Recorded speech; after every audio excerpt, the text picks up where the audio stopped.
So, good evening everyone, merhaba. Herkese iyi akşamlar, merhaba. It's lovely to be back at BİLYAY in Turkey.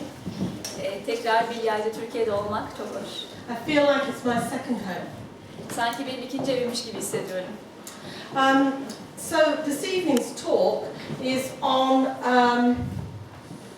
energy cords and our connections and attachments.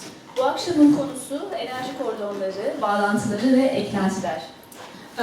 From ourselves to others. Bizden başkalarına. So, first of all, what I'd like to do is a very short exercise. Öncelikle çok kısa bir egzersiz yapmak istiyorum. So I'd like you all to stand up. Hepinizin kalkmasını istiyorum ayağa.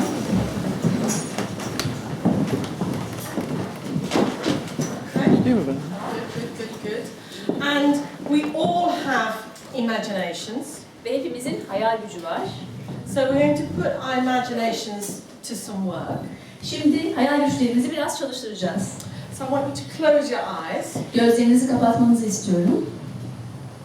Take some deep breaths. Derin birkaç nefes alın. And they need to be from your belly area, so your tummy needs to come out and in. Ve nefes karnınızdan gelsin, o yüzden karnınız biraz dışarıya çıkabilir. If you've locked your knees, you need to slightly relax them. Eğer dizlerinizi kilitlemişseniz dizlerinizi rahatlatın And bend them slightly. ve biraz bükün dizlerinizi yavaşça. Take some 3 deep breaths in and out. Ve 3 derin nefes alıp verin. And in your imagination, Ve hayal gücünüzde I want you to create in your imagination a beam of bright white golden light coming high above from the universe down through you into your center, your belly button area. ve şimdi hayal gücünüzde yukarıdan aşağıya çok parlak altın renginde bir ışığın yukarıdan evrenden gelip sizin içinize, merkezinize doğru ilerlediğini, göbeğinizden, içinizden geçtiğini hayal edin. And then imagine a point of light, a beam of light coming up from the very center of the earth to connect with that one again in your belly button area. Ve yine yerden, yeryüzünden bir ışığının gelip yine göbeğinizle bağlantıya geçtiğini hissedin. And as they meet within you, I want you to really, in your imagination, create a huge ball of light that starts to expand outwards from that belly point. Sonra yine hayal gücünüzde göbek deliğinizden dışarıya doğru genişleyen büyük bir ışık topu yaratın. So that the light and the energy starts to emanate and radiate out of your whole of your body, right up to your heads, right up to down to your feet, your hands. Öyle olsun ki bu enerji topu yukarıya, başınıza doğru yükselsin, ayaklarınıza doğru genişlesin ve enlemesine de genişlesin bu enerji topu. And that light starts to emanate in a bubble around you, behind you, in front of you, below you and above you. Ve bu ışık sizin önünüzden, arkanızdan, sağınızdan, solunuzdan yukarıya ve aşağıya doğru genişlemeye devam ediyor. So I want you to take some deep breaths and really imagine a beautiful white golden light just emanating, coming into you and expanding out. Ve hayal edin sadece. Çok güzel, beyaz, altından bir ışık hem sizden dışarıya çıkıyor hem dışarıdan size geliyor. And as you breathe out, you just let go of all the stresses and strains, your shopping, the arguments, the difficulties.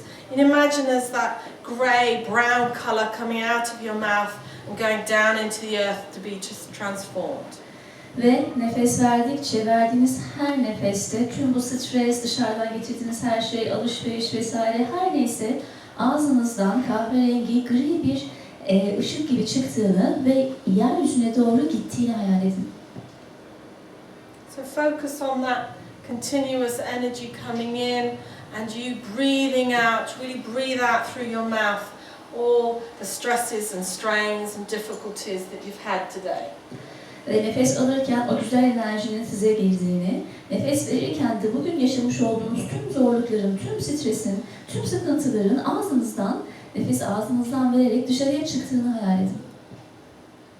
So that eventually in your imagination you have a wonderful, bright, energized bubble of light all around you.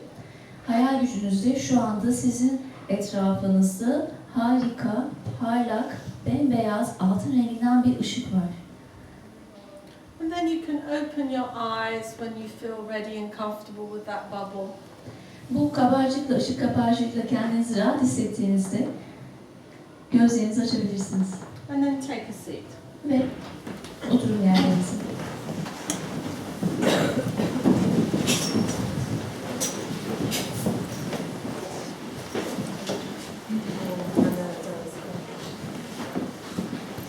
Okay, so that's the talk.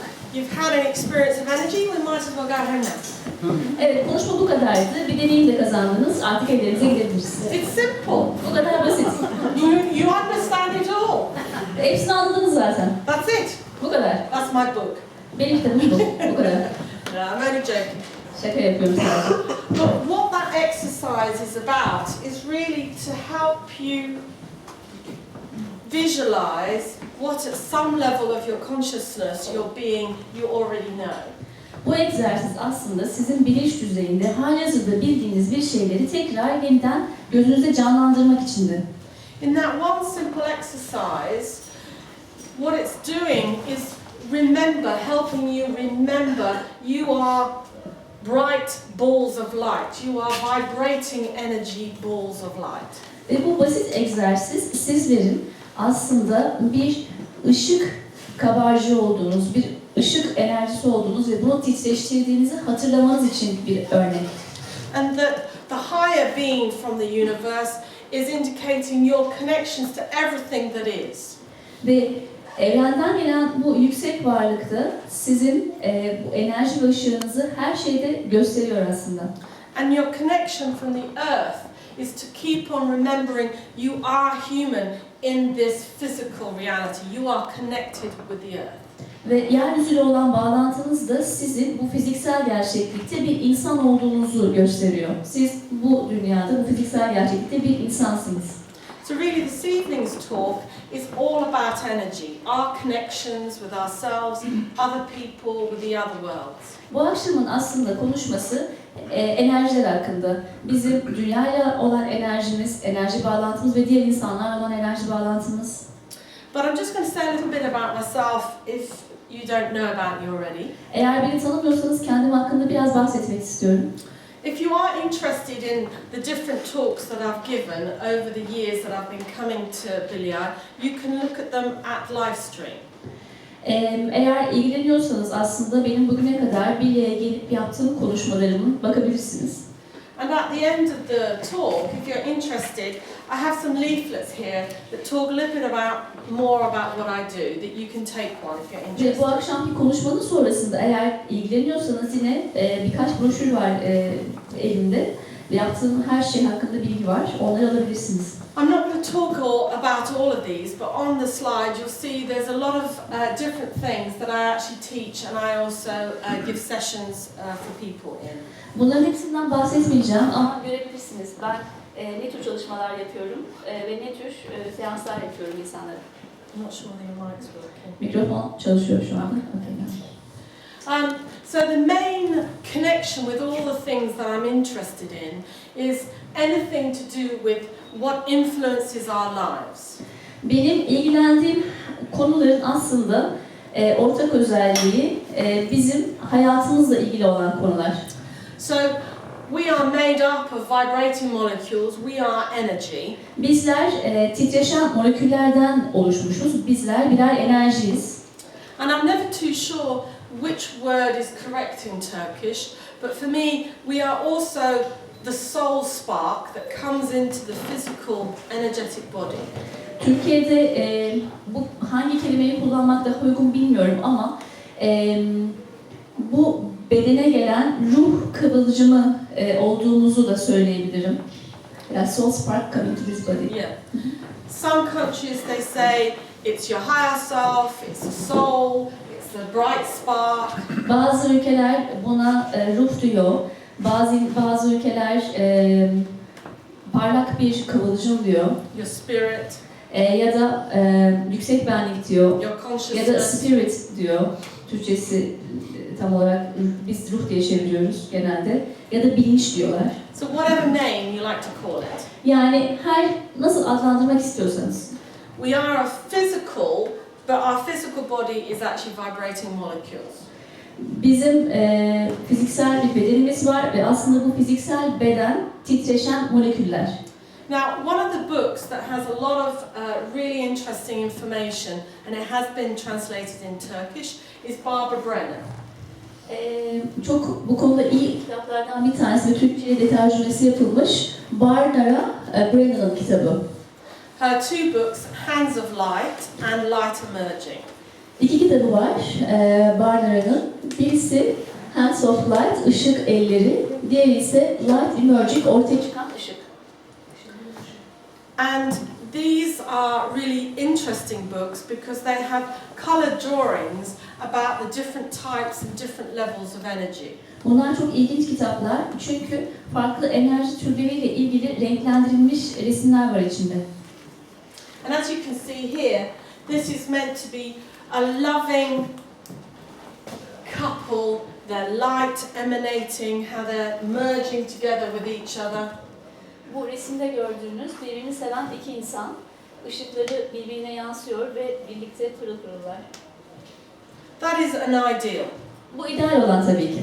When we're in love, Biz aşıkken, sevgi those içindeyken, loving feelings we have, sahip olduğumuz hisler, sevgi dolu hislerse, before all the issues set in, tüm bu meseleler ortaya gelmeden evvel, we feel our hearts opening up, kalplerimizin açıldığını hissediyoruz and we feel loving feelings and thoughts for the other person. ve diğer kişiye karşı çok sevgi dolu, sevecen düşüncelerimiz ve hislerimiz var.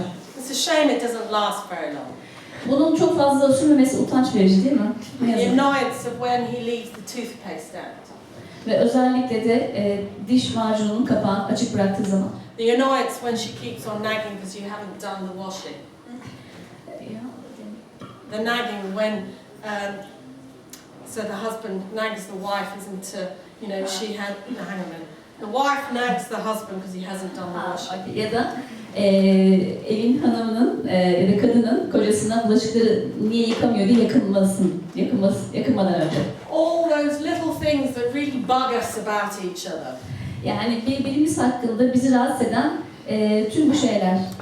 They affect our energy field. Bütün bunlar bizim enerji alanımızı etkiliyorlar. We don't stay loving beings of light all the time. Sürekli böyle sevecen ışınları olmuyoruz, kalmıyoruz böyle. Now, one of the things that happens to our energy is not only how do we feel about ourselves, but also about other people. Bu enerji aslında sadece bizim kendimiz hakkında nasıl hissettiğimizle ilgili değil, diğer insanlar hakkında nasıl hissettiklerimizle ilgili. But also how other people feel about us. Aynı zamanda diğer insanların bizim hakkımızda nasıl hissettiğiyle ilgili. If you come from the standpoint that when we come into this life, we are a loving being, we have all our energy, we are trying to be open to explore our world. Şu noktadan başlarsak eğer dünyaya geldiğimiz zaman bizler sevecen, sevgi dolu varlıklarız ve açığız deneyimlemeye, kalbimiz açık keşfetmek için.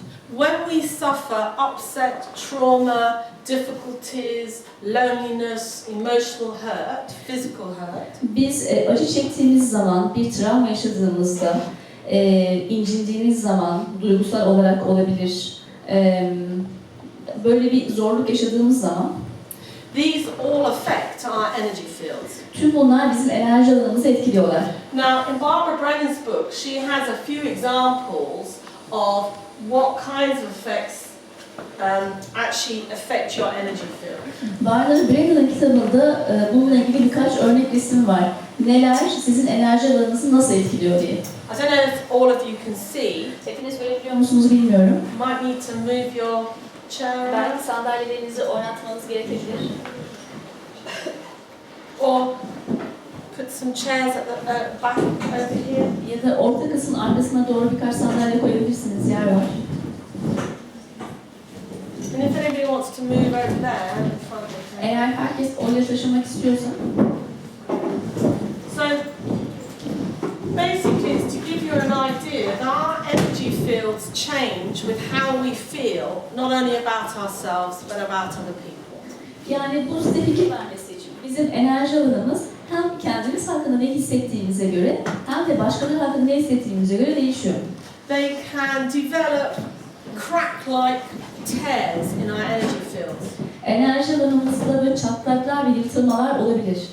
They can create holes in our energy field. Bunlar enerji sistemimizde delikler yaratabilirler.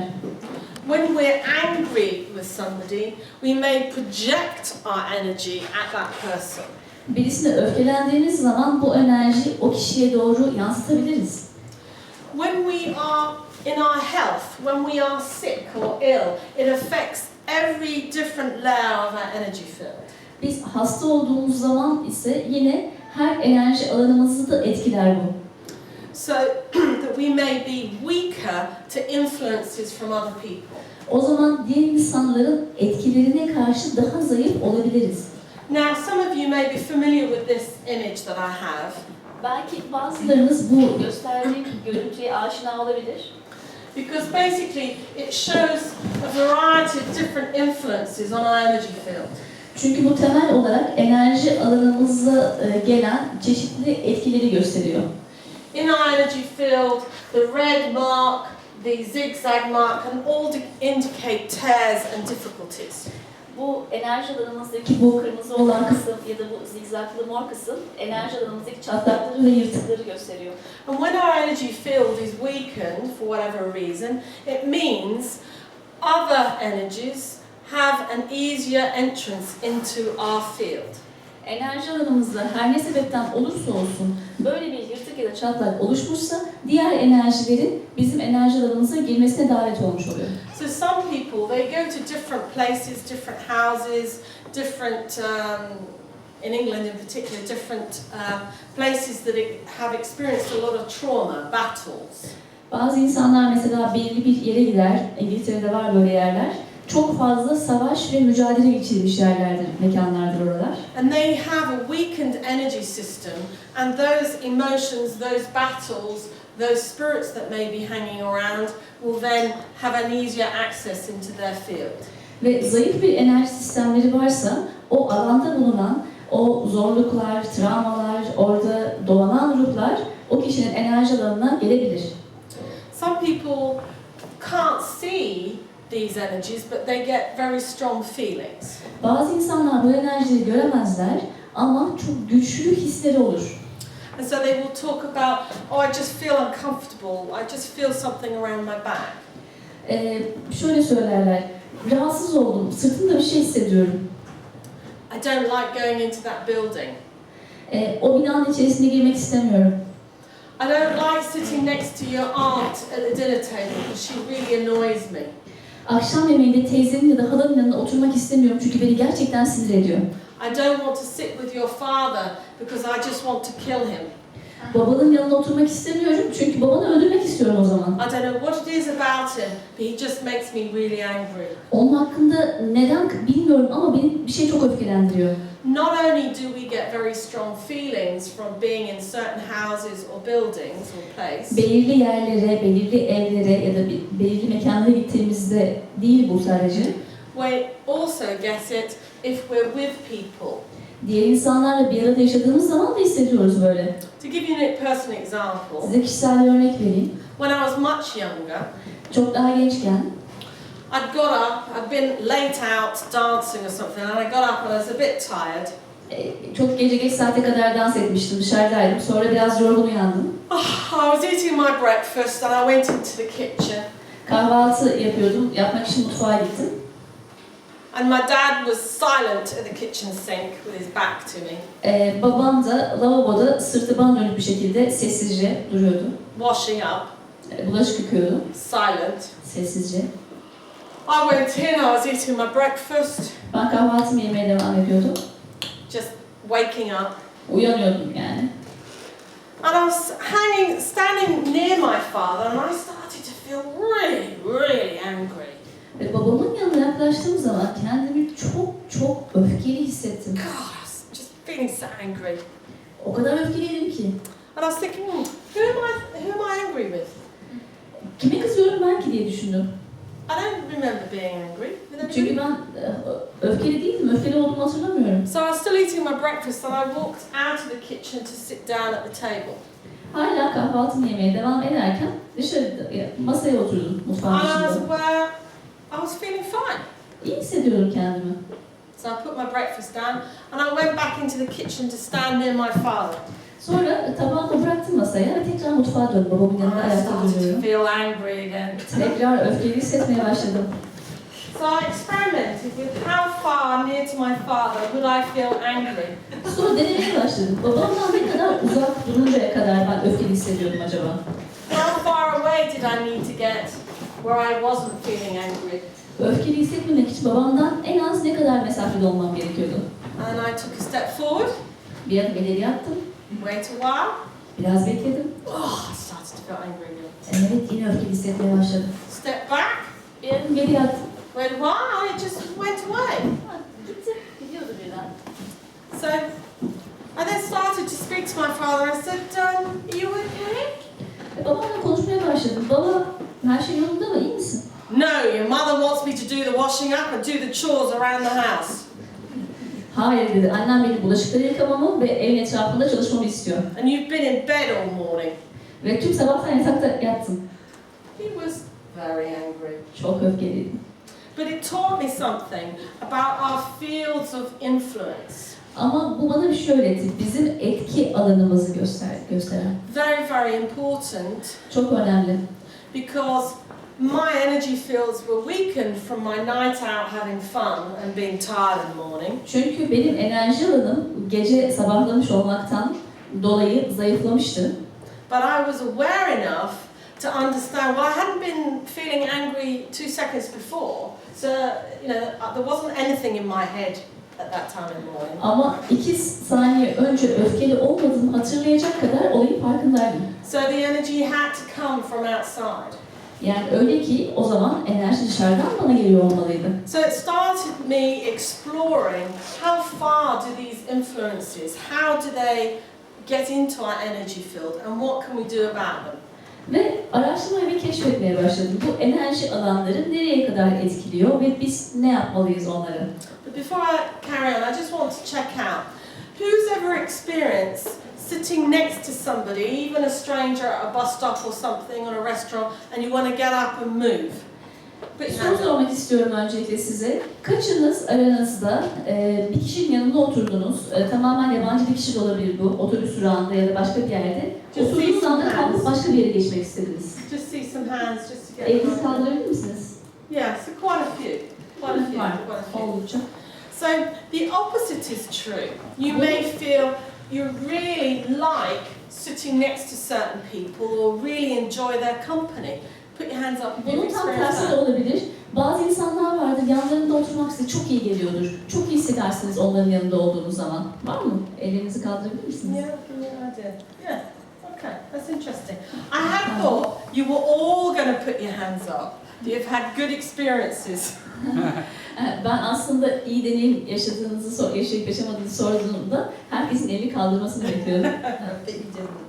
But even when you like somebody, when you like sitting next to somebody, it means you are enjoying not only them as their physical self, but their energy fields are compatible with yours. Ama birisinin yanına oturmak istediğiniz zaman ya da o kişinin yanında kendinizi iyi hissettiğinizde sadece onların fiziksel varlığından hoşlanmazsınız. Onların enerji alanı da sizin hoşunuza gider, o yüzden. So our energy fields, these are 2 drawings of 2 plants that I did. Bizim enerji alanlarımızı gösteren 2 çizim var burada benim yaptığım. We constantly have our own energy inside our physical bodies moving through our meridian lines. Sürekli olarak bizim bedenimizin içerisinde hareket eden enerji akışımız var bizim meridyen hatlarımız üzerinden. And if any of you have done Qigong or martial arts or Tai Chi, Eğer aranızdan Qigong yapan varsa, dövüş sanatlarıyla ilgilenen varsa, Tai Chi yapan varsa or yoga, ya da yoga, you will know it's all about helping to move energy within your body and improve your strength and vitality. bunun tüm hepsinin aslında bedeninizdeki enerji akışını sağlamak üzerine olduğunu ve bedeninizdeki canlılık ve kuvveti artırmak yönünde olduğunu bilirsiniz. But we have in our energy fields moving energy moving all the time. Ama bizim enerji bedenlerimizde sürekli enerjiler hareket halinde. So when you think about people in both positive and negative ways, İnsanlar hakkında ister iyi şekilde düşünün, ister kötü şekilde düşünün. when you physically feel good with somebody, Bir kişiyle fiziksel olarak iyi hissettiğiniz zaman you emit an energy about that. onunla ilgili bir enerji aktarırsınız, iletirsiniz. When you dislike somebody physically touching you or being near you, you emit energy about that as well. Bir kişinin fiziksel olarak bir kişiden rahatsız oluyorsanız, size dokunmasından, yaklaşmasından rahatsız oluyorsanız onunla ilgili bir enerji yansıtırsınız. So this drawing here actually shows somebody who's very angry and letting the other person know about it. Bu resim şunu gösteriyor. Öfkeli olan birisi var ve bu öfkesinin diğer kişinin bu öfkesinden diğer kişinin öfkenin farkında olmasını istiyor. And what you'll see is the person who's been very, oh, I told you so, you really annoyed me.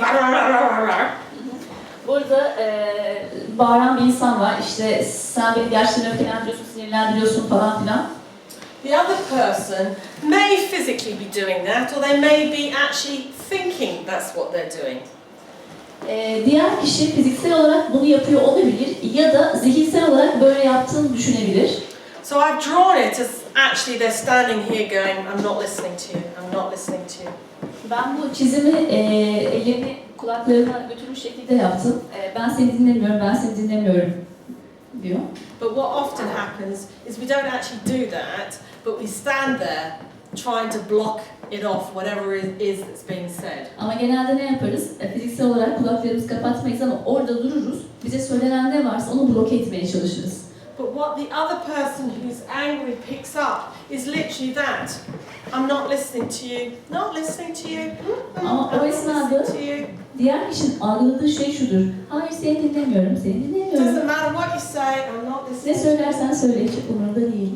So even though you're not actually doing that, that's what they pick up and it makes them even more angry. Siz hakikaten bunu yapıyor olmasanız da onların algısı bu yönde oluyor ve bu onları çok daha sinirlendiriyor. What can happen is with the person who's angry, they just feel so angry, they would literally like to strangle you, but they don't. Öfkelendiği zaman bir insan o kadar fazla öfkeleniyor ki sizi öfkeleriyle boğabilir bile ama yapmıyorlar. But what you'll see is in the drawing, I haven't got a stick, but the energy is going over to the next person and wrapping around their throat. Ne oluyor burada? Resimde görebilirsiniz. Enerji geliyor ve diğer kişinin boynunda dolanıyor. Our energy, when we are feeling something very strongly, will literally go to the other person and attack their energy field, try to attack them, strangle them if we're feeling we want to strangle them. Bir şeyi çok kuvvetli bir şekilde hissediyorsak, o hissettiğimiz şey o kişiye doğru saldırıyor ve onun enerji alanına saldırıyor. Boğmak istiyorsak o enerji onu boğmak istiyor. Now, there's several things here that can happen. Is that if your energy field is really strong, Burada birkaç şey olabilir. Eğer enerji alanınız çok güçlüyse, the other person will not affect you. başka kişiler, diğer kişi sizi etkilemeyecektir. But Ama if you have any issues in your own life about difficulties with authority, eğer sizin kendi hayatınızda otoriteyle ilgili zorluklarla bir deneyiminiz varsa, bir meseleniz varsa, if you have any issues to do with lack of self-worth or self-esteem, ya da eğer sizde öz saygı eksikliği, özgüven eksikliği meselesi varsa, if you have experienced physical, emotional, mental abuse, eğer fiziksel, duygusal ya da zihinsel istismara maruz kalmışsanız, what that indicates and what that will mean is in your energy field, your energy field will be weak in some way. bu da şuna karşılık geliyor. O konular hakkında enerji alanınız bir şekilde zayıf. And because you have had experience of being bullied, being belittled, being physically abused, Sizin Sizi dalga geçirme deneyiminiz olduğu için ya da fiziksel olarak ya da herhangi bir şekilde istismar edilmiş olma deneyiminiz olduğu için when somebody as an adult comes and really in a way does the same thing, bir kişi yetişkin, siz yetişkin olsanız da yetişkinken gelip aynı şeyi size uyguladığı zaman is aggressive or bullying, sizin karşınızda sinirli olduğunda ya da sizinle dalga geçtiğinde which in a way you recognize the kind of energy from your past, bir şekilde siz bu enerjiyi geçmişinizden hatırlıyorsunuz. unfortunately your energy will tend to retract, and also if there are any holes or tears, allow the other person's energy into your field. O zaman işte bu enerji alanınızdaki çatlaklar ve kırıklardan dolayı diğer kişinin enerjisi sizin enerji alanınıza girecektir. So in this picture, I've drawn the energy field that as the aggression, as all the energy from the argument is coming towards the person, their energy field has got closer and closer, shrunk. Bu resimde de gördüğünüz gibi diğer kişinin tüm öfkesi, tüm bu kızgınlığı ona gelirken buradaki kişinin enerji alanı daralır, küçülür, büzülür. There's some clients that I've worked with, when I've asked them to shut their eyes and I want you to imagine the person you have difficulty with, Bazı çalışma yaptığım bazı kişilerde onlardan gözlerini kapatmasını istediğimde ve zorluk yaşadığı kişiyi hayal etmelerini söylediğimde and they tell me the words that were said or done, o zaman onlara söylenmiş olan sözleri ve yapılanları anlatıyorlar. and I said, okay, Pekala they're all the diyorum. things you know, the words that were said, the physical actions that were done. O zaman bildiğiniz şeyler, işte söylenen kelimeler, yapılan fiziksel eylemler. I want you now to tell me, with your eyes shut, in your imagination, what's it like is happening to your energy? Yine gözleriniz kapalı olarak sizin enerjinize ne olduğunu bana anlatır mısınız diyorum bu sözler söylendiğinde ya da bunlar yapıldığında. Some clients talk about it's like the person's throwing arrows at me. Diyor ki bazıları sanki o kişi bana ok fırlatıyormuş gibi hissediyorum. It's like they're stabbing me. Ya da bana yumruk atıyorlarmış gibi hissediyorum. It's like they're hitting me. Bana vuruyorlarmış gibi hissediyorum. It's like they're shouting so much that everything is shattering. Ya da o kadar fazla bağırıyorlar ki her şey çatlıyor. When they shout, their energy, it feels like it reminds me of how weak I am. Ve onlar bağırdığı zaman enerjim o kadar öyle bir hale geliyor ki ne kadar zayıf olduğumu hatırlıyorum. I feel submerged in it. Ve o enerjide gömülüyorum. I can't move, I can't do anything. Hareket edemiyorum, hiçbir şey yapamıyorum. I can't think. Düşünemiyorum. I feel completely swamped by their energy. Tamamıyla onların enerjisi beni yutuyor. Okay, Tamam. so we're going to do another exercise. Şimdi bir egzersiz daha yapacağız. And this is going to go in my book. No, sorry, I'm only joking.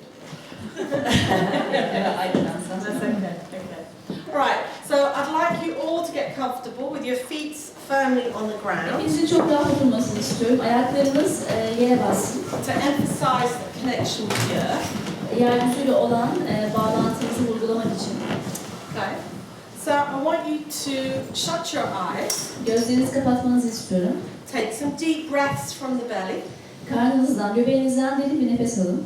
And when your belly, your tummy airing moves in and out, you know you're taking a deep breath. Derin bir nefes aldığınızı şuradan anlayabilirsiniz. Karnınız dışarıya ve içeriye doğru hareket ediyorsa, Maybe move your shoulders if you're a bit stiff. eğer omuzlarınız gerginse omuzlarınızı biraz oynatın. Okay. Tamam. Take some deep breaths. Birkaç derin nefes alın. And in your imagination, Ve hayal gücünüzde I want you to be aware of as you breathe in and out. nefes alıp verirken şunu farkında olmanızı istiyorum. In your imagination, you can actually see a layer of your energy about 2 foot out in front of you. Hayalinizde enerjinizin sizden 2 ayak ötede olduğunu, o mesafede olduğunu hayal edin. And just in your imagination, as if you were looking around at this edge of your bubble, about 2 feet around, Hayalinizde, sadece hayalinizde enerji alanınızın, bu enerji kabarcığınızın sizin önünüzde 2 adım uzakta olduğunu. Just be aware from your physical body to this layer of energy. Is it clear? Is it full of colours? Sizin fiziksel bedeninizden bu enerji katmanının bittiği yere kadar çeşitli renkler var. Renklerle dolu burası. Might be thick, might be thin, sort of liquidy. Belki biraz koyu olabilir, biraz ince bir yapısı olabilir, belki akışkan bir yapısı vardır. And as if you had a light, like a lighthouse that shone up all the part from your head all the way down in this bubble. Ve sanki bir deniz feneri, bir ışık sizi enerji alanınızı geziyor ve tüm enerji alanınızı katmanınızı görebiliyorsunuz. Just to be aware of how it is. Sadece farkında olun. Nasıl bir şey bu? That's what I call your baseline. Baseline. Your foundation of how it normally is. Normalde nasılsa sizin enerjinizin temelinin bu olduğu. So I now want you to imagine somebody you have problems with, somebody you have difficulties with, arguments, upset, whatever it is, standing just on the outside of your layer of energy. Bir hayalinizde problem yaşadığınız, zorluk yaşadığınız, kızdığınız, sizi üzen bir kişinin tam sizin enerji alanınızın önünde durduğunu hayal edin. And I want you to see them being angry at what they normally do that upsets you, saying or doing what is a problem for you. Ve o kişinin sizin için problem olan neyse, o problem olan şeyi yaptığını hayal edin. Kızdığını ya da öfkelendiğini. And just be aware of suddenly what happens to your energy fields. Ve o anda enerji alanınızda ne olduğunun farkında olun. As they keep on ranting and raving or talking or angry, does yours shrink to your body? Onlar konuşmalarına devam ederken, gıcıklık yapmaya devam ederken enerji bedeninize ne olduğunu, size doğru geldiğini fark edin. Do holes or tears start to appear in your energy field? O zaman enerji alanınızda yırtıklar ya da çatlaklar oluyor mu, ortaya çıkıyor mu? And then look at their energy field and is it touching yours? Is it pushing yours? Is it trying to stab you?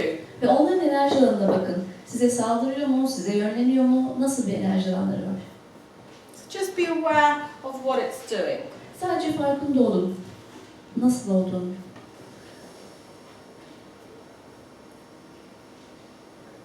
Maybe the colours are quite strong that attack you or prod you. Belki de size gelen renkler çok güçlü renkler. Size saldıran renkler. And be aware of how it affects your energy field. Ve bunun sizin enerji alanınızı nasıl etkilediğinin farkında olun. And then that person's going to go away. Şimdi bu kişi uzaklaşıyor ve ayrılıyor. Disappear. Görünmez oluyor. Be aware of what starts to happen to your energy field.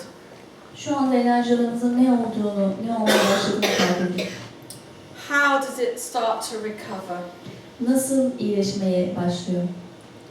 Does it have any residues from the other person on the outside of it? Dışınızda o kişiden herhangi bir kalıntı var mı?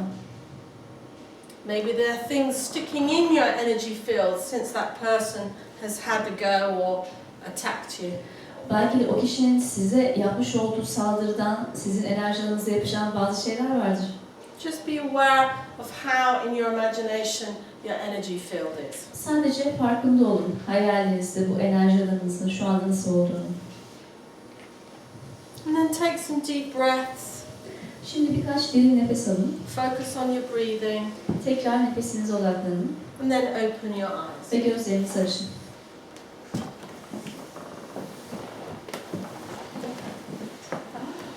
So, we just need to hear from a person as into, did you notice how your energy field reacted to this person you had difficulties with? Who Bir wants to kişiden share? dinlemek istiyoruz deneyimini. Nasıl hissetti diğer kişi ona saldırmaya başladığında enerji alanında? Anybody want to share? Paylaşmak isteyen var mı? I'll share it. In Turkish? Yeah? Türkçe. I'll try, yeah. Okay. Merhabalar, Ali Bahan. Şimdi karşıki kişi Benim enerji tarafında olduğu zaman ben neyi hissettim? Bir tane 2 feet yani 2 karışlık bir yerim var. Onun içine renklerimi doldurdum. Rainbow ne oluyor? Gökkuşağındaki olan renklerimi. O kişi geldiği zaman o geldiği taraftaki bütün renklerim kırılmaya ve solmaya başladı. Ondan sonra ve o kişi de dokunduğu zaman enerji field'ıma daha rahatsız oldum. Ve o kişi gittiği zaman o gökkuşağı olan renklerim kendi yerine gelmeye başladı. Did anybody else have any residues or prods or arrows from the aggressive person? Aranızda enerji alanında diğer kişinin enerjisinde kalıntı hisseden oldu mu ya da ondan böyle oklar geldiğini hisseden oldu mu?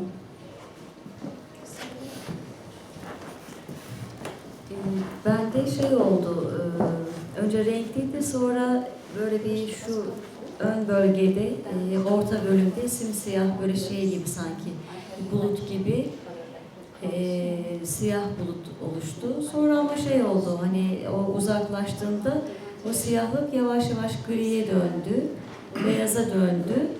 Sonra sapsarı bir ışık hissettim. Güneş gibi, yani ağırlamdaki renk önce pembeydi, sonra o gittikten sonra o karartı sarı oldu. Çok parlak bir sarı, tek renge dönüştü. Baştaki renkten farklıydı. Güneş gibiydi yani, bir güneş hissini.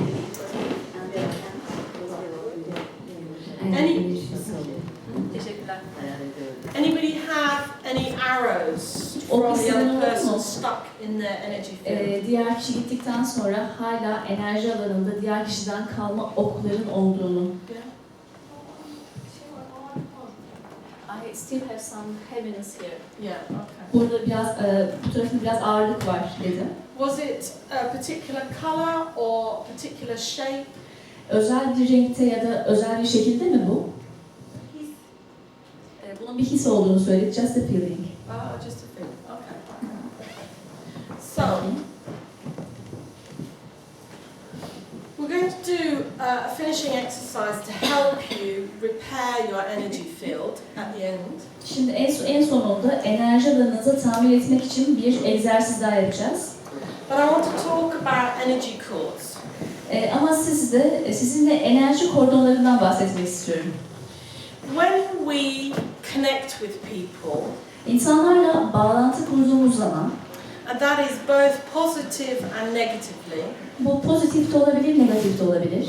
basically it's any type of connection. Yani aslında temel olarak herhangi bir bağlantı.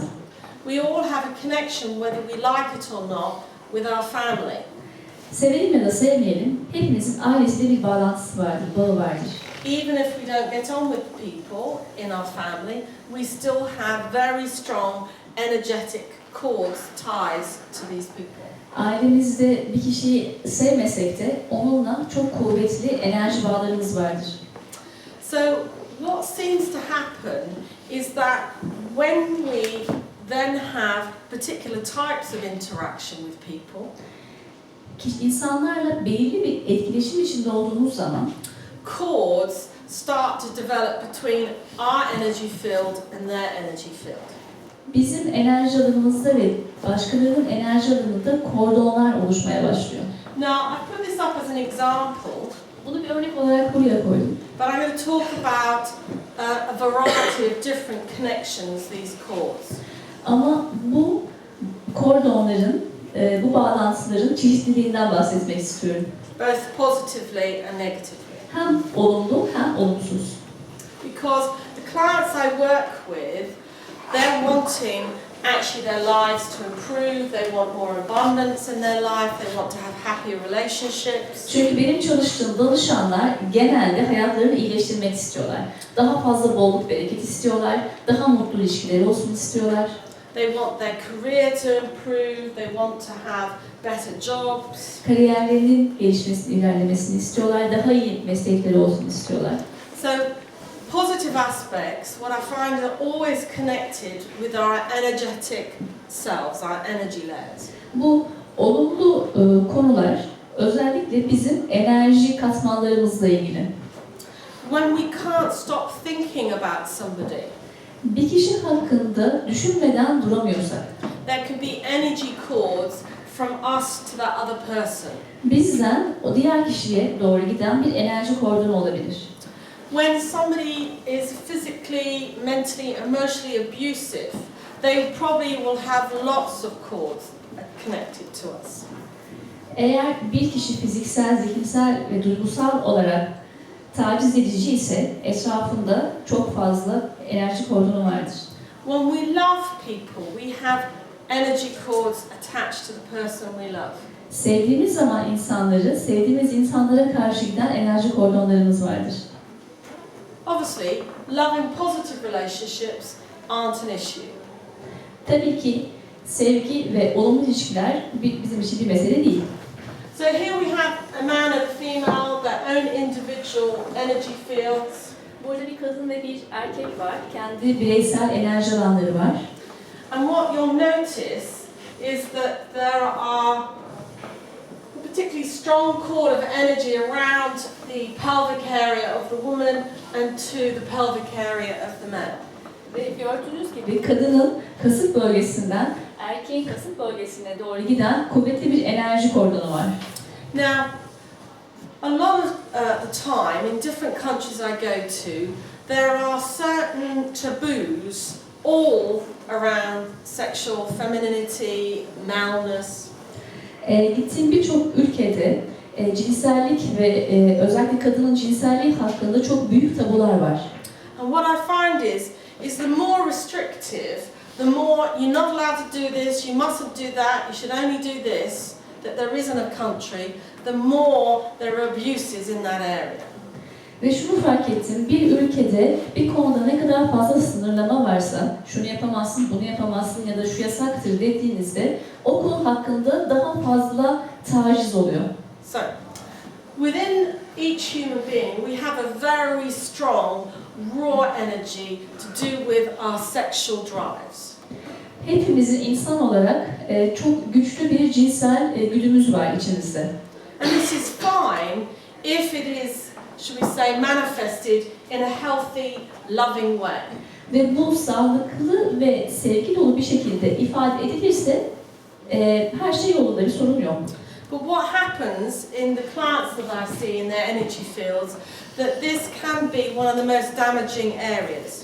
Ama gerçekte olan şey, danışanların enerji alanında gördüğüm çok zarar görmüş alanlardan birisi oluyor.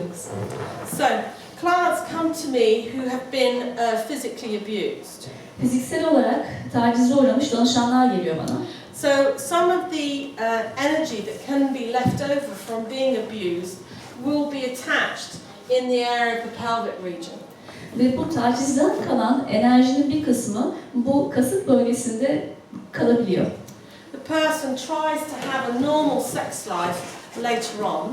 Bu kişi daha sonra normal bir cinsel hayatı devam etmek istiyor, deniyor bunu. But the body and the energy can't stop remembering the abuse. Ama bedeni ve enerjisi o tacizi hatırlamayı bırakamıyor. So what happens is both the loving aspects get mixed in with the abusive energy.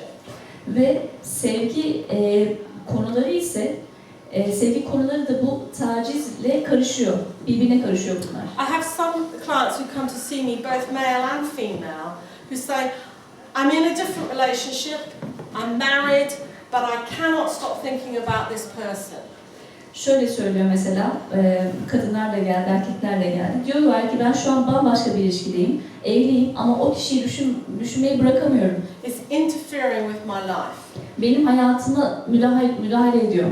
When we explore their energy field, Enerji alanına baktığımız zaman, even though they haven't seen that other person for doesn't matter how many years, o kişiyi aradan kaç yıl geçmiş olursa olsun, görmemiş olsa bile what we find is an energy cord connected somewhere in their pelvic area. bir şekilde o kişiyle ilgili bir enerji kordonu var o kişinin kasık bölgesinde.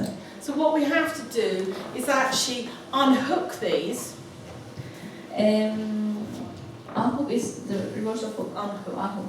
Bu kancayı dışarıya çıkardığımız zaman bu enerji kordonunu, But before we do that, we need to speak to the energy field and the body to find out why is it still allowing this energy to be there. ama bunu yapmadan evvel o kişinin enerji alanıyla konuşuyoruz. Neden hala o enerjinin orada olmasına izin veriyorsun? What is it still holding on to from that memory? O hatıradan acaba hala neyi tutmuyorsun? Now, sometimes when individuals have been raped, there's a mixture of energy. Bazen bir kişiye tecavüz edildiğinde başka bir enerjiyle karışıyor buna. If the abuse takes place within the family setup, Eğer bu taciz bir aile ortamında gerçekleşmişse, it makes it more complicated because as children we look to our parents to love us. bu biraz daha karmaşık hale geliyor. Çünkü çocuklar olarak biz ailemizin bizi sevmesini bekleriz. To approve of us, to take care of us, Bizi onaylamasını, bizimle ilgilenmesini, to like us. bizi sevmesini. And so all of that is, as a child, we're wanting, our energy is open because we're wanting our parents to love us. Ailemizin, anne babamızın bizi sevmesini istediğimiz için enerji alanını sürekli açık gezeriz. The twist is that then they abuse us in some way. Sonra onlar bizi bir şekilde taciz ettiğinde We don't like it.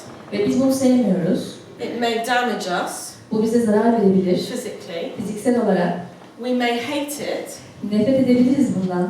but it's connected with people we want to love us. Ama bu bizi sevmesini istediğimiz insanlarla bağlantılı. So within the energy, you get that strange mix of wanting to hold on because I want my parents to love me, I want my brother to love me, I want my uncles to love me, but they did this to me. O yüzden karmaşık bir enerji oluyor orada. Bana bu yapıldı ama ben babamın beni sevmesini istiyordum. Ben amcamın, dayımın beni sevmesini istiyorum. So in the work I do with clients, we work with the energy to find out what it's holding on to, if it's holding on to anything. Ben danışanlarla böyle bir çalışma yaptığımız zaman bunu ortaya çıkarıyoruz. Neye acaba tutunuyorlar? What does it need to let go? Neyi serbest bırakmaya ihtiyaçları var? And we unhook, literally, we go very much into the very core. O kancayı çıkarıyoruz. Hakikaten böyle yapıyoruz. Tam merkezi her neresiyse The very core of where it's hooked into the person's energy field. o kişinin enerji alanına kancalandığı yer her neresiyse oradan. Sometimes when somebody around us has actually been very forceful and their energy has been like arrows or spears, Bazı kişiler de bizim enerji alanımızda gelip bize çok fazla güç kullanmışsa üzerimizde ok gibi gelir bize bu. and interesting enough, this can be with loving, smothering parents. Ve bu da çok sevecen anne babalardan da olabilir. Oh, Ah seni çok seviyorum. but without realizing it, their energy envelops. Sorry, I'm going to envelop you. Their energy envelops the child, and in their energy field, in a way, holds on. Ama bir şekilde bu anne babanın bu şekilde enerjisi çocuğu sarıp sarmalıyor ve çocuk hareket edemiyor bunun içerisinde. And what I find interesting with clients like this, they tend to actually live in a different country where they're an adult. Ve özellikle bu bir yetişkin olarak başka bir ülkede yaşamak isteyen danışanlarım oluyor. They have issues that, yes, they know their parents love them, but it's too much. They're in their life too much. Biliyorlar, evet anne babaların onları sevdiğini biliyorlar ama çok fazla diyorlar, çok fazla. But what happens is they go to a different country or they go to a different area and they find someone else in their friends or their business who does the same sort of thing. Sonra başka bir ülkeye gidiyorlar, başka bir iş yapıyorlar. Ama etrafında birileri onlara yine aynı şeyi yapıyor. Their energy attracts other people to do the same thing. Çünkü o kişinin enerjisi diğer insanların da ona aynı şekilde davranması için çekiyor. So what we have to do, working with clients like that, is to help work with their energy to actually clear it, so they're not smothered anymore by their mothers or fathers. Biz bu kişilerle enerji alanının üzerinde bir temizleme yapıyoruz ki artık anne babaları tarafından bir şekilde sarılıp sarmalanmasınlar. Yani fazla ne demek istediğimi anladınız değil mi? Teşekkürler. I couldn't make the sentence so that I asked them to answer. Okay. So, for any reason, you can have cords from any person at all. Herhangi bir sebepten dolayı başka bir kişiden enerji kordonları yaratabilirsiniz kendinize. To attach to any layer of your energy or any part of your body. Enerjinizin herhangi bir katmanına bağlanmış olabilir ya da vücudunuzun herhangi bir kısmına. And what's interesting in relationships, or you can't call it relationships, but interactions when you're at work, İlişkilerle ilgili olan bir şey, ilişkiler değil aslında, etkileşim diyelim. Mesela iş hayatınızdaki etkileşimlerinizde.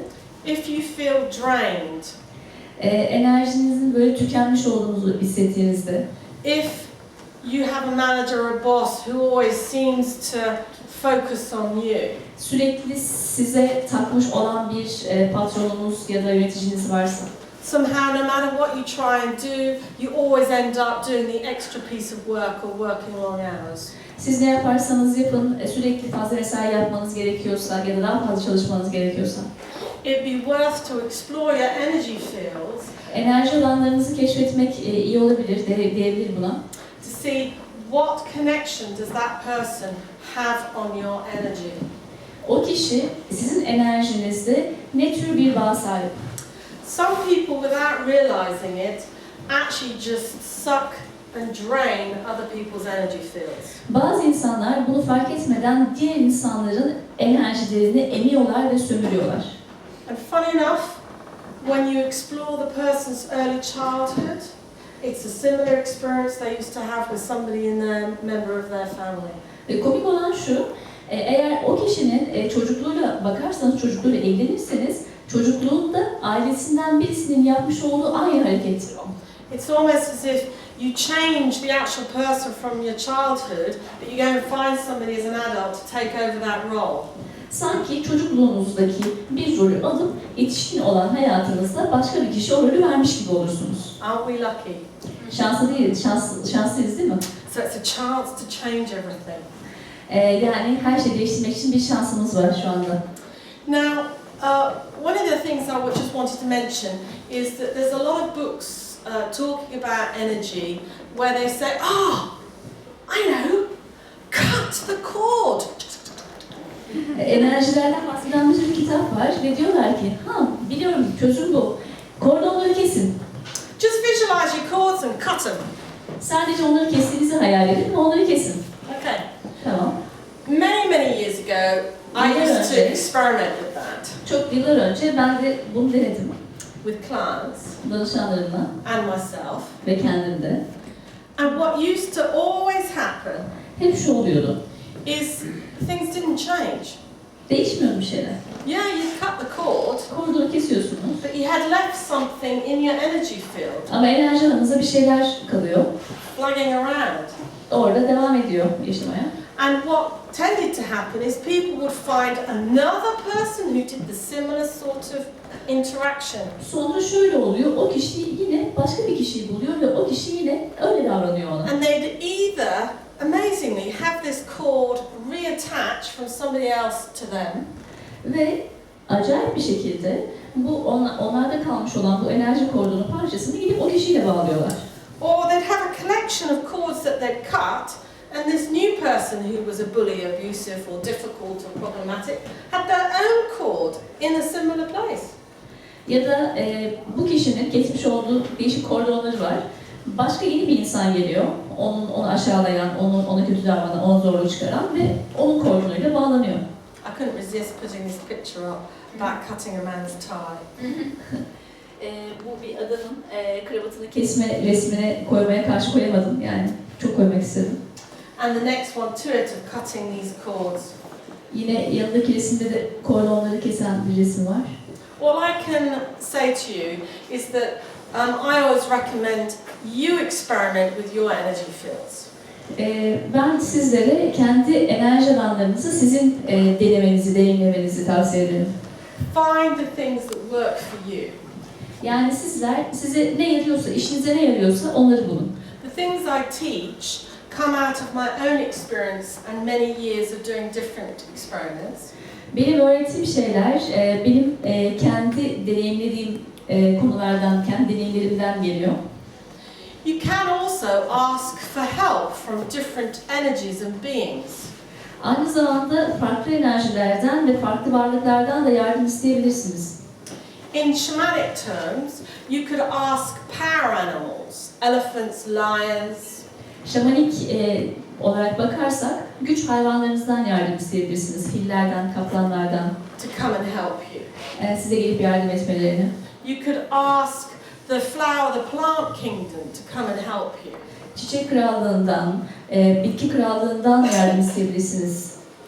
These are closer energies to our physical earthly realm than angels.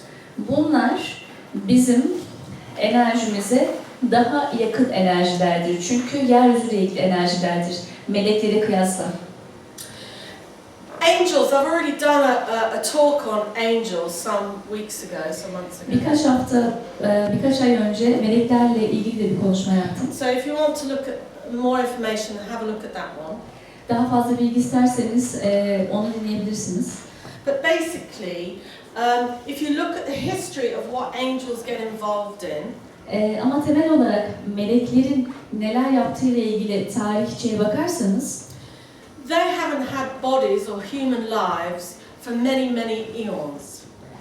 Eons or centuries, many, many centuries. Çok fazla, yani çok yüzyıllardır, çok asırlardır onların bir insan bedeni olmadı. And the majority of angels are involved in the workings of the cosmos. Ve meleklerin çoğunluğu ise evrenin çalışmalarıyla meşgul. The universe. Evrenle. They're busy with the bigger picture of all the universes that there are, all the energies flowing and moving. Var olan tüm evrenler, tüm akan enerjiler, tüm büyük resimle ilgileniyorlar onlar. Angels are very useful. Melekler çok faydalı. But what I'm finding with a lot of clients is they're using them too much. Ama bazı danışanlarımda şunu görüyorum. O kadar fazla kullanıyorlar ki melekleri. To avoid actually healing the trauma they have. Sahip oldukları travmanın iyileşmesinden kaçınmak için kullanıyorlar melekleri. If you're dealing with energy from the residue of being bullied or raped, Eğer siz tacizden ya da aşağılanmış olmaktan bir enerji kalıntısı taşıyorsanız, you need to work on the fragmented self, the fragmented parts of yourself. sizin kendinizin parçalanmış halinizle çalışmanız gerekiyor. Your energy fields. Sizin enerji alanlarınızda. So I would strongly recommend not using angels to cut cords. Ben kesinlikle melekleri kullanmanızı tavsiye etmiyorum bu kordonları kesmek için. But ask the angels to help you explore why those attachments are there. Ama onun yerine meleklerden bu bağlantıların neden orada olduğunu anlamanızda yardımcı olmasını isteyin. Because what will happen is if you don't explore the conditions, why those energy cords are there, when did they come? Çünkü eğer keşfetmezseniz neden orada bir enerji bağlantısı var, enerji kordonu var, ne zaman geldiler, neden oradalar, How did they get into your energy field? enerji alanınıza nasıl giriyorlar? If you just cut the cords, or if you just have an angel or a parallel just come in and take them away without actually exploring any of that, Eğer sadece kordonu keserseniz, bu konu hakkında herhangi bir keşif yapmadan bunu kestirip attığınızı düşünürseniz, your energy field will gravitate to repeat the experience. sizin enerji alanınız bu deneyimi tekrarlamak için yeniden çekecektir. It's like that old comfy jumper we all wear. We don't wear it in public, but we wear it at home. Cardigan. Hani böyle hepimizin eski bir kıyafeti vardır ya, böyle eski bir eşofmanı vardır. Dışarıda giymeyiz ama böyle yıllar geçse de evde onu giymeye devam ederiz. We know we should get rid of it, Onu artık bırakmamız gerektiğini biliriz but we don't. ama atmayız. We wear the nice jumpers, we wear the nice shirts out. Yeni eşofmanlar alırız, yeni kıyafetler, yeni gömlekler giyeriz. But when we want to feel comfortable, we put the old jumper on. Ama kendimizi rahat, iyi hissetmek istiyorsak eski kıyafetimizi tekrar giyeriz. We know it's horrible, Berbat göründüğünü biliriz. and we know we should get rid of it, Artık onu bırakmamız gerektiğini de but biliriz. we don't. Ama yapmayız. So this is a very similar pattern that happens in our energy field. İşte bizim enerji alanımızda da benzer bir şey oluyor. If you don't explore why those energy cords there, why are the holes there, Eğer araştırmazsanız neden o enerji kordonları oradalar, what is the issue within you, sizin içinizdeki o mesele ne? you don't actually heal anything. Aslında hiçbir şey iyileştirmezsiniz, What will şifalandırmazsınız. happen, your energy field was still with this part cord in if you've cut it, or this hole, or this wound, will go and find somebody else to give you a similar experience, a similar connection. Sizin kesmiş olduğunuz o kordondan size kalan kısımdan o kalıntılar benzer bir deneyim yaşamak için başka insanları çekecektir size. Okay, so we're going to do another exercise. Şimdi başka bir egzersiz yapacağız. So we've just done one where you've been focusing on your energy field, you've viewed how it is when it's normal, shall we say? Zaten halihazırda bir egzersiz yaptınız, enerji alanınızın nasıl olduğu yönünde ve normalde nasıl olması gerektiği yönünde. You've used your imagination to view it when somebody you've had difficulties with or problems has come. Ve hayalinizde bir zorluk ya da zor bir insan size geldiği zaman And how it affects your energy. sizin enerjinizi nasıl etkilediğini deneyimlediniz. Now we're going to do, using the same person, Şimdi aynı kişiyi kullanarak we're going to explore what other energy cords can you see from them to your energy field. o kişilerden sizin enerji alanınıza doğru başka ne tür kordonlar görüyorsunuz, onu Okay. yapacağız. And then I'm going to take you through a partial exploring those connections. Sonra size rehberlik edeceğim bu bağlantıları biraz daha araştırmak için. Okay? Tamam. So, I want you to get comfortable. Yine rahatça oturmanızı istiyorum. Feet flat on the ground. Ayaklarınız yere bassın. And I want you to take some deep breaths. With your Birkaç eyes closed. derin nefes almanızı istiyorum. Gözlerinizi kapatın. Make sure your belly is moving in and out to indicate you're breathing deeply. Karnınızın dışarıya doğru çıktığını bakın. Derin nefes alıyor musunuz? Oradan takip edebilirsiniz. And you're just going to breathe deeply. Ve sadece derin nefes alıp veriyorsunuz. And you're just going to allow yourself again to be aware of your energy field about this 2 feet of distance outside. Dışınızda yine 2 karış ötenizde enerji alanınızın bakıyorsunuz. 2 karış ötenizde biten bir enerji alanınız var. In front of you, behind you, around you, above you. Hem önünüzde, hem arkanızda, hem üstünüzde, hem altınızda. And below. Ayaklarınızın altında da. Just be aware of how your energy field is. Enerji alanınızın nasıl olduğunun farkında olun. And this time, I want you to use the same person you did before. Imagine them standing in front of you and just outside your energy field. Yine az önce çağırdığınız bu kişinin tekrar karşınıza geldiğini hayal edin. Sizin tam enerji alanınızın dışında duruyor bu kişi. And this time, allow in your imagination to see if there are any energy cords from them to you, anywhere in your energy field or body. Ve hayalinizde izin verin. O kişiden size doğru gelen herhangi bir enerji kordonu var mı? Vücudunuzun herhangi bir yerinde. There may be more than one. Belki birden fazla olabilir bu. So allow your imagination to say, or allow the colours to come to mind, what they might be. Ve bunlar her neyseler, hayal gücünüzün bunu ortaya çıkarmasına izin verin. Hangi renkteler? And where they might be connected to you. Ve sizinle nereden bağlanıyorlar?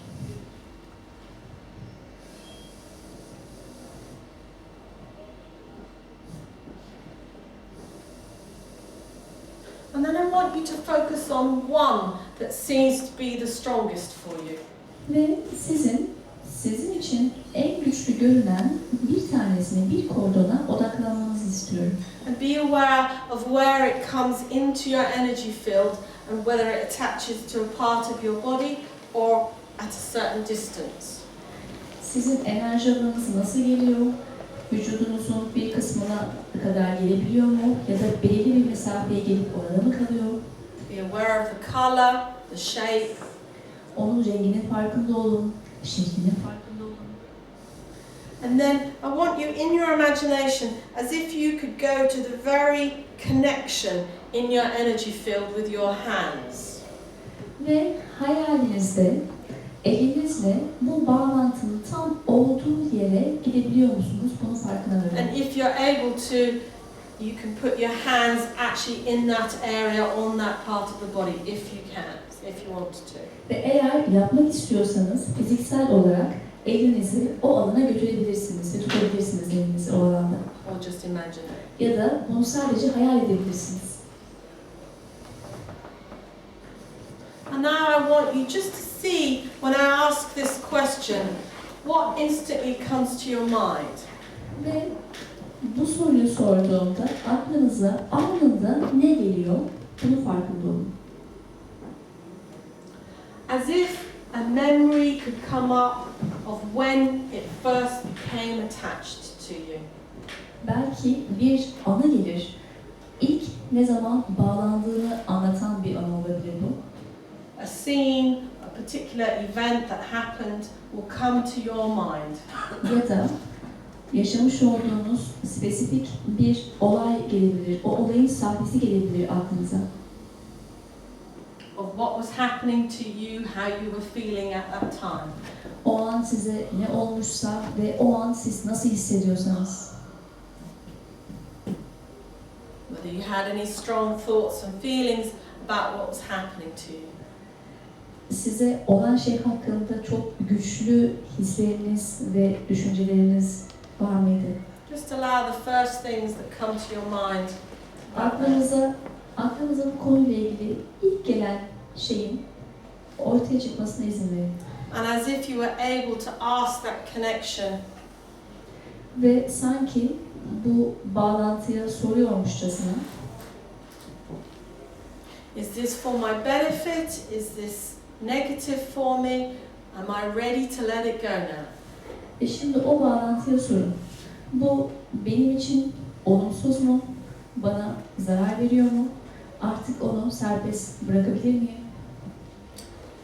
Am I ready to let this experience, this difficulty, this upset come to an end now? Artık bu deneyimin, bu üzüntünün bir sona gelmesine hazır mıyım? Sonlanmasına hazır mıyım? Just allow whatever to come up in your mind. Zihninize ne geliyorsa bunun zihninize gelmesine izin verin. If the response is yes, you're ready to let it go. Eğer cevap evetse bunu serbest bırakmaya hazırsın. Imagine as if you're now able to unhook it. Şimdi hayalinizde hayal edin. Bu kancayı çıkarabilme gücünüz var. So imagine and move your hand as if you are ready to unhook this cord now because you are finished with that kind of experience. Ve hayalinizde, elinizde artık bu kordonun kancasını oradan çıkarabileceğinizi düşünün, hayal edin. And imagine unhooking it and actually letting it go back to the person it came from. Ve bu kancayı çıkardığınızı ve o kişiye doğru, bu kişiden geldiği için ona doğru o kancayı serbest bıraktığınızı hayal edin.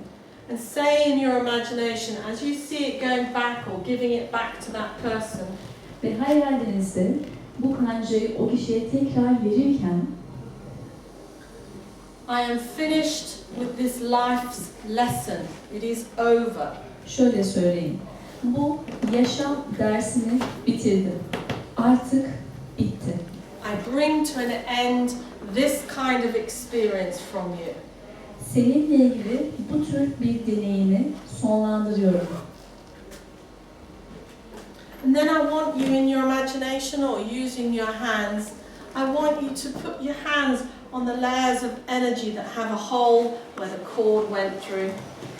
Bu kordonun çıkmış olduğu yerde kalan deliğin üzerine elinizi koymanızı istiyorum ya da hayalinizde elinizi koyduğunuzu düşünün. And I want you to imagine as if you're pulling together the threads of your energy field together and they're being healed and aligned again.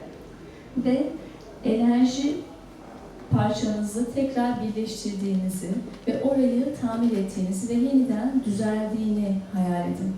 And each layer, all the way through your energy to your physical body, you are healing, you are putting the threads back together where there was a hole. Ve bir delik olan enerji alanınızın o kısmında tüm katmanların karşılıklı olarak bir araya geldiğini ve iyileştiğini hayal edin. Fiziksel bedeninize kadar tüm katmanlar.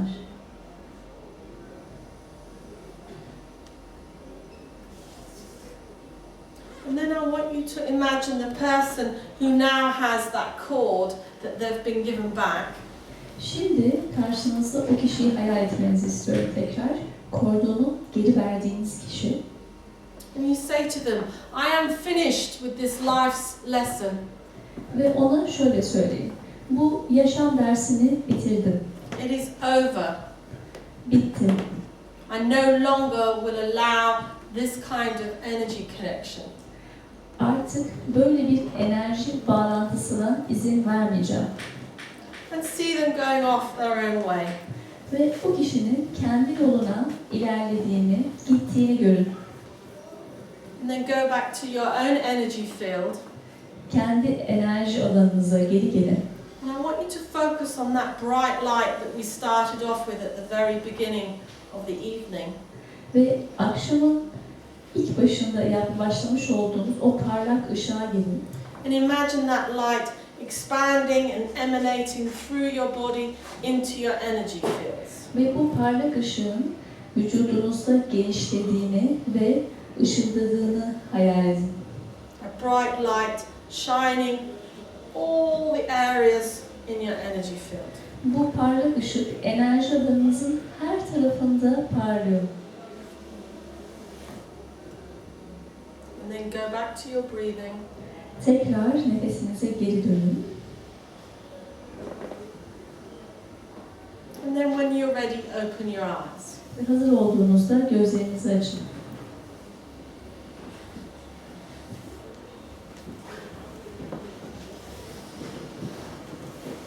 Now some of you may find there was more than one cord. Bazılarınız birden fazla kordon olduğunu bulmuş olabilir, kordon görmüş olabilir. And also I've done a very, very short, brief release. Ve aynı zamanda ben çok kısa bir serbest bırakım yaptım. But the work I do with clients is more detail in exploring that connection. Ama benim danışanlarımla yaptığım çalışma daha detaylı ve daha çok keşfe yönelik. Because we need to explore the in-depth emotions and feelings that are connected with that. Çünkü bununla bağlantılı olan derindeki düşünce ve hislerle çalışıyoruz. So this is a very small part of what I do. Yani bu benim yaptığım işin çok küçük bir kısmı. So I just wanted to finish off with something that really had a powerful effect on my life recently. Son zamanlarda benim hayatımda çok güçlü bir etkisi olan bir şey bitirmek istiyorum. My father was 91 years old. Babam 91 yaşındaydı. And he had been poorly with Alzheimer's, I don't know, progressively worse over 20 years. Can you repeat again? Yeah, which bit? The last seconds. Your father was 91 years old. He's 91 years old, and for the past 20 years, he's had Alzheimer's getting worse and worse and worse. Ve son 20 yılda Alzheimer hastalığı vardı ve giderek kötüleşiyordu Alzheimer'ı. So for me, who he was actually died a long time ago. Ve benim için onun olduğu kişi uzun bir zaman önce ölmüştü. And he was never the same after he fell ill with Alzheimer's. Ve Alzheimer olduktan sonra artık aynı kişi değildi. Then, towards the end of his life, he spent a year and a half in a care home. Ve hayatının sonuna doğru 1,5 yıl boyunca bir bakım evinde kaldı.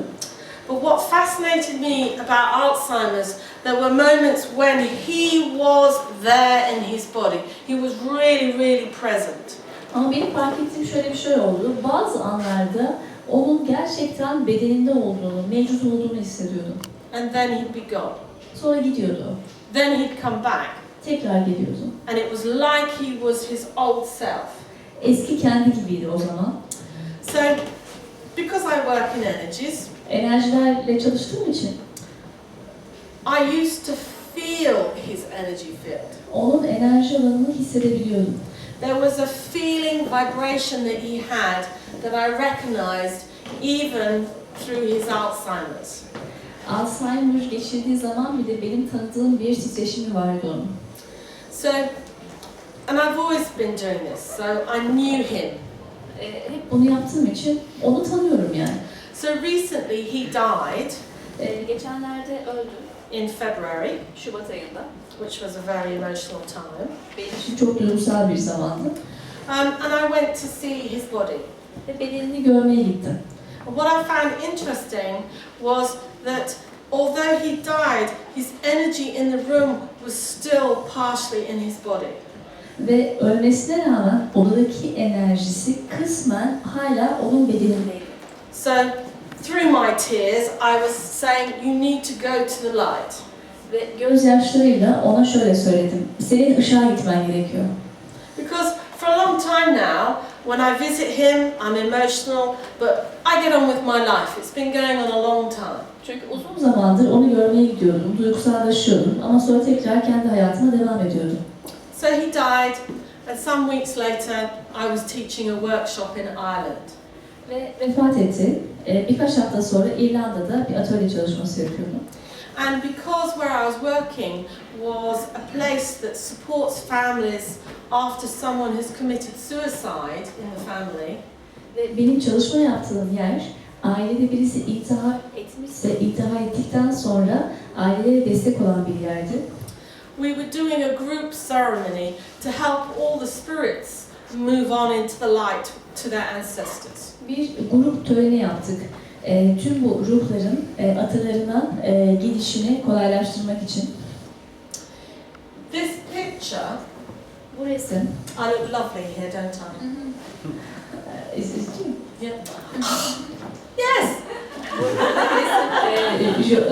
Juanita. I look lovely. That's why I said that's me. I look lovely there. Güzel görünüyor diye sordu. Ben de sen misin diye sordum o yüzden.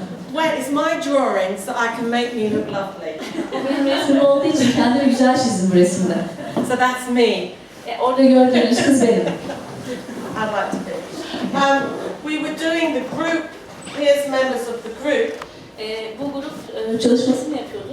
Yanındaki grubun diğer üyeleri. And I was calling and helping the spirits move into the light to go with their loved ones. Ve ruhları çağırıp ışığa doğru yönlendiriyordum onları, sevdiklerinin yanına gitmeleri için. These grey figures.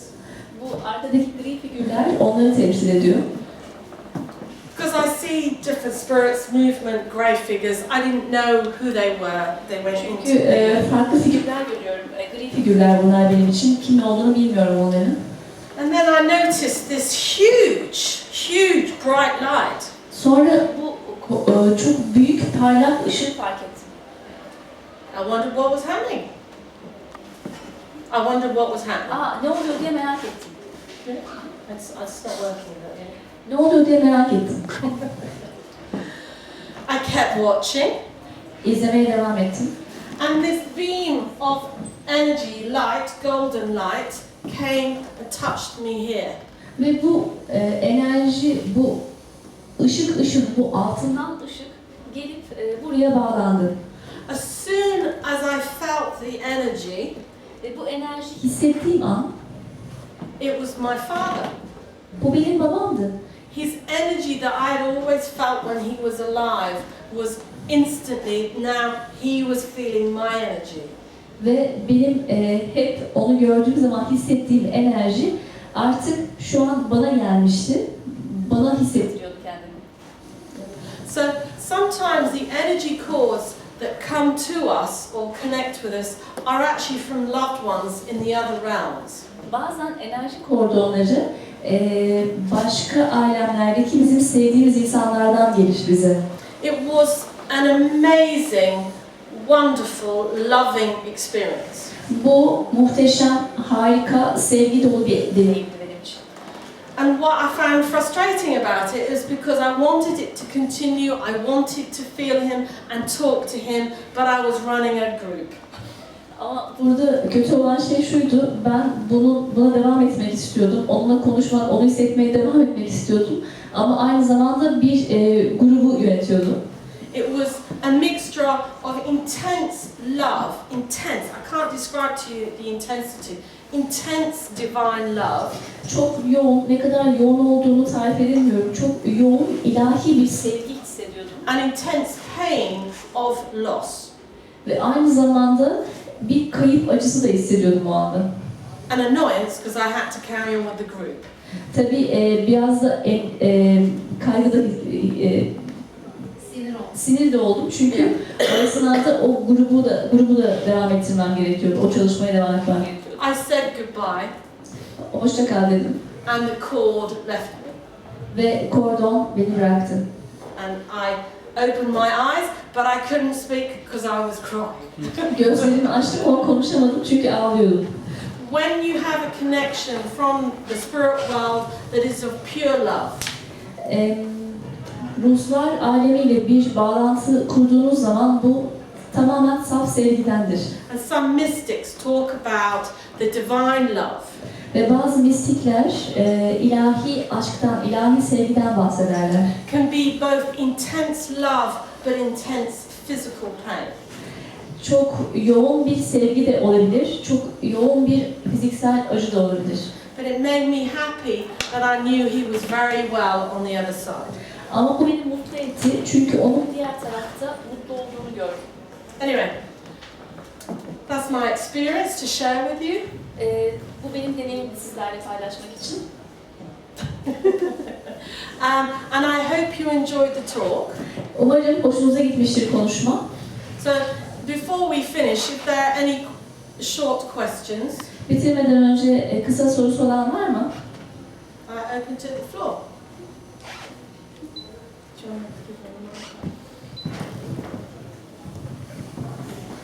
Öncelikle isim Yasemin. Buraya gelmeden önce hakikaten çalışmak. No, yeah. Buraya gelmeden önce küçük bir yazı okumuştum. Meleklerle alakalı bir yazı. Öğrendiğim kadarıyla ay tutulmasından dolayı, pardon dolunaydan dolayı bugün ve bundan sonraki 3 gün bize hizmet etmeyen enerji bağlantılarını bırakmamızla ilgili çalışmalardan bahsediyor.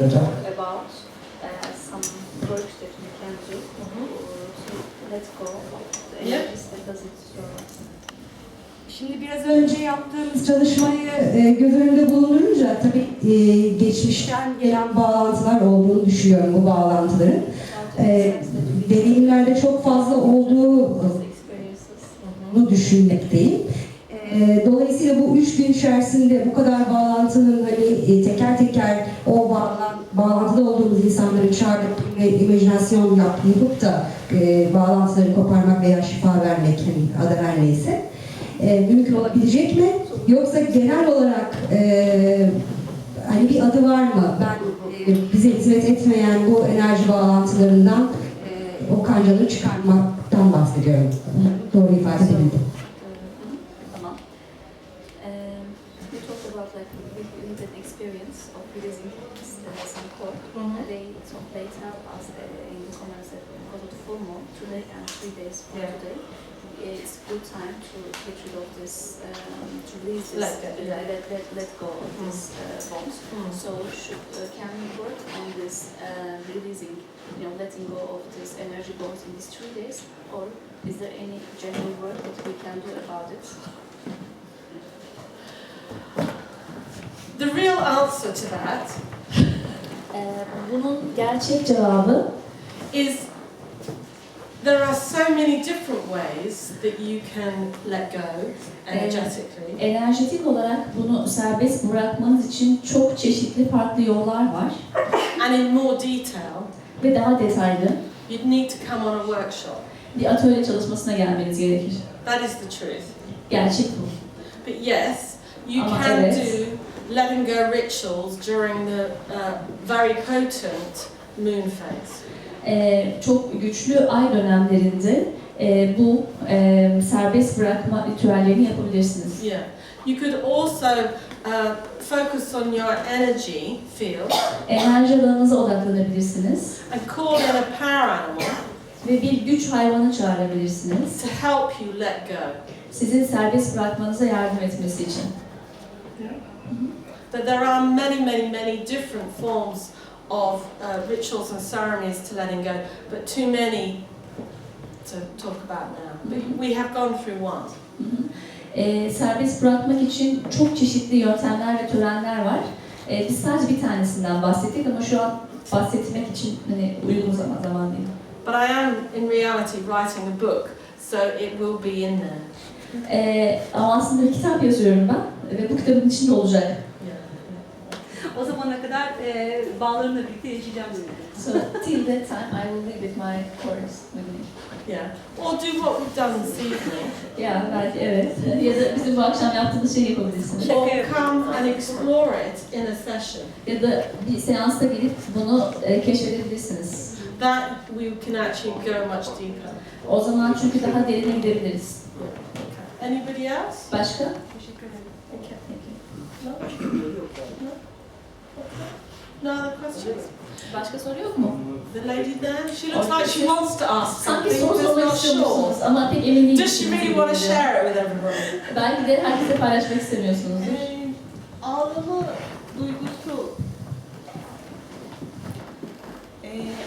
duygusu sevgiyle birlikte olduğu zaman meditasyon esnasında bu atalarla mı ilgili? During meditation, when we have emotional crying, Yeah. connected with love, is it about our ancestors? It depends. You need to ask and float the question in your meditation. What is this love connected to? Bu duruma göre değişir. Meditasyon esnasında sizin sormanız gerekir. Bu sevgi neyle bağlantılı diye. You need to explore the connections within your soul, within yourself. Bunun bağlantılarını kendi içinizde, kendi ruhunuzda araştırmalısınız. Cevabı orada. Yeah. Okay. So, if there are no more questions, Eğer başka soru yoksa, and if afterwards anybody wants any leaflets about what I do, they're here. eğer merak ediyorsanız benim yaptığım çalışmaları, broşürler burada. But I would like to thank you and clap everyone. I'd like to thank